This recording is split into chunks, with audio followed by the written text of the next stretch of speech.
Morning folks, it is Sunday the 6th of January 2018. It is currently 6:30 am on a Sunday morning.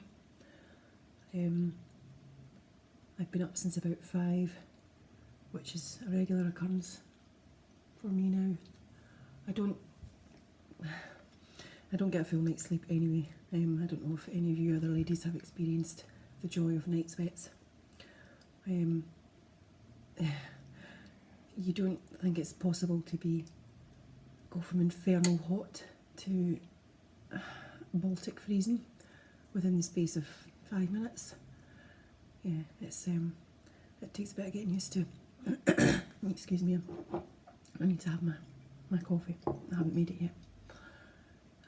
So what I'm doing is I thought I would do what loads of other women have done and do like a video diary thing, just to kind of, for myself as well, to see my progress and things as I go.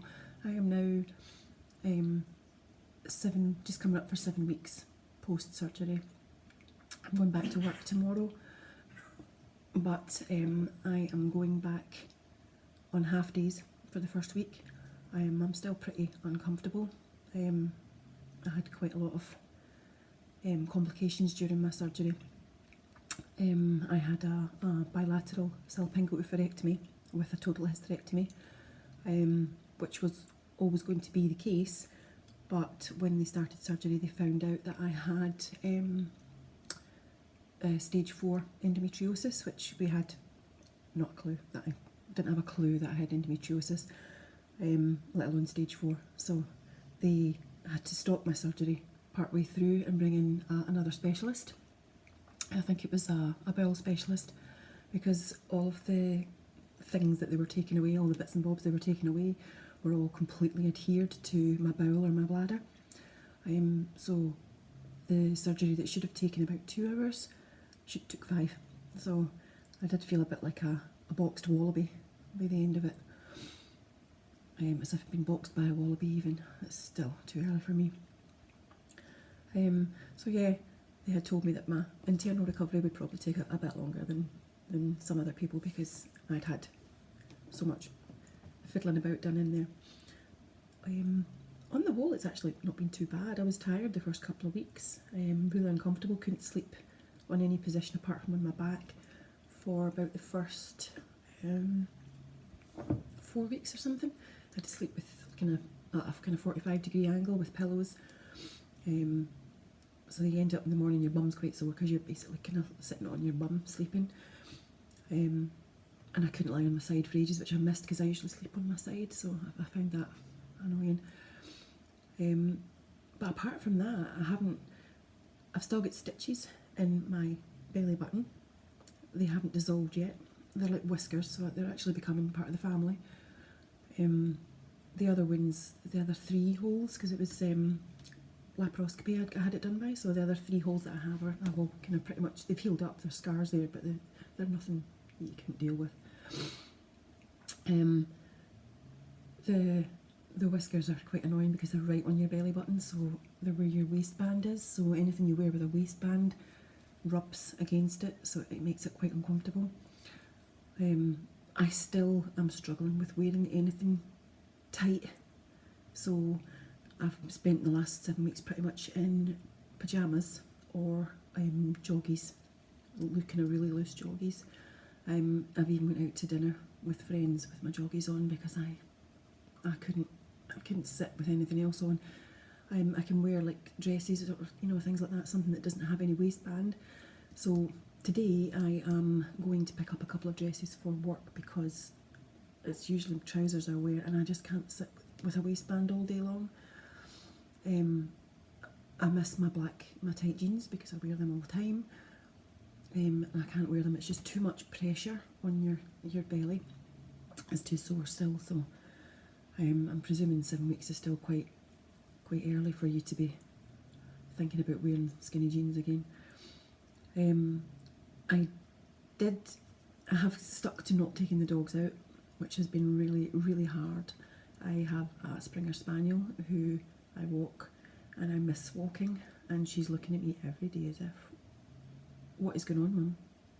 Why are you not paying any attention to me? Why are you not taking me out? What is going on? And it's driving me mad as well because I like my walking. It's my time for just chilling out and listening to things and thinking about things and stuff. So New Year's Day this year was a stunning morning. It was absolutely beautiful. It was frosty, it was clear, it was just a beautiful morning, really, really lovely. So I thought, I can't take my dogs out, but I will take myself out. So I did. I went out and it was my first kind of real walk. I've been walking, don't get me wrong, I've been walking around the house and round to shops and things like that, but this was my first kind of real walk. And I just took my time. I just kind of, there was nobody really about, so you could take your time without looking as if you were some reject from the walking department. So yeah, I took my time. I walked probably maybe a couple of miles, about a couple of miles, but it was just lovely. It was really nice just to get out of the house because I'm a bit cabin fevered. So yeah, so that was good. So I'm going to keep doing that. I tried to take the dog out the other day. I lasted about 5 minutes and I could feel all sorts of tugging stuff going on. And I just thought, I'm not taking the risk, not after like 6 weeks of behaving myself. I'm not going to take the risk. My husband's been taking her out, and I'm just gonna let him keep doing that just now until I'm a bit until I go back to work and see how I feel. And yeah, so unfortunately I'm not going to take the dog again for another couple of weeks, I don't think, which is annoying, but at least we're into spring, semi-spring now, so yeah, I should hopefully be able to get a couple more walks in myself, get my strength up a bit. But yeah, there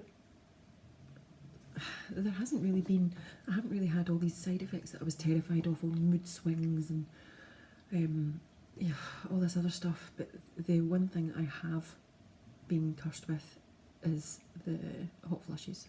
Oh my god. Like I said, during the night, maybe 2 or 3 times, but during the day, yeah, you can be sitting there, quite the thing, and it's like a tingling in your face, and then within seconds of that, you are roasted. It's as if you have a fire burning inside of you, and it's just trying to escape through every pore. Yeah, they're not good. So, I have purchased, if you can see this,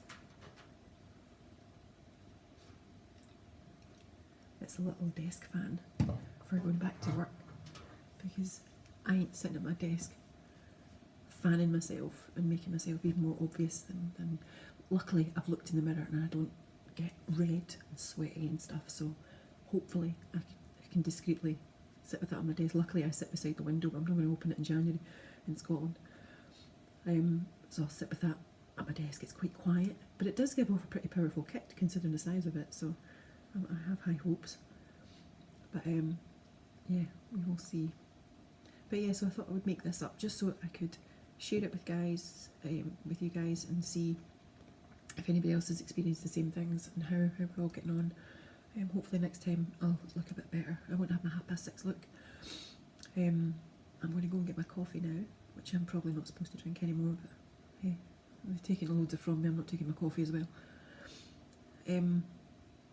But tomorrow is the first day of my new eating regime as well, because there is so much shit lying about this house from Christmas. Every cupboard I go in, there's like sweets, cakes, biscuits, and my other half doesn't really eat sweets, cakes, biscuits, and I'm damned if I'm throwing them out. So yeah, I'll have to pick my way through them, but basically from tomorrow I'm going to go back to my healthy eating.